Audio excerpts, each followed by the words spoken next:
Does God expect his children to obey him? If ye be willing and obedient, ye shall eat the good of the land. And being made perfect, he became the author of eternal salvation unto all them that obey him. What needs to be made very clear is that God doesn't expect you to obey by your own strength.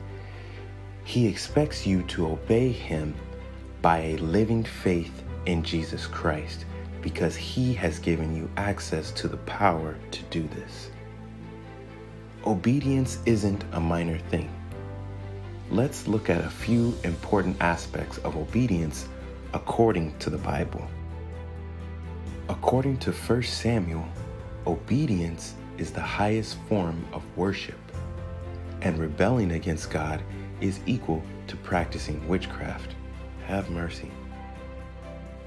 In the book of Deuteronomy, we see that being obedient or disobedient is compared to choosing to be blessed or to be cursed, or in another way, choosing life or death.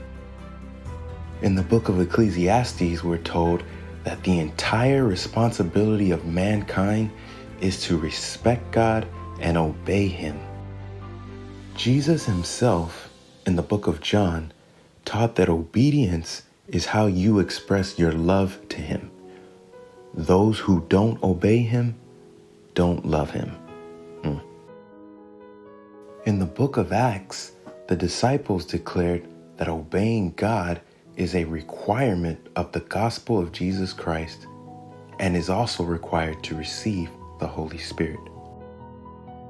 At the end of the Bible, Jesus himself gives a blessing to the obedient and clearly tells us that those who obey will have access to eternal life.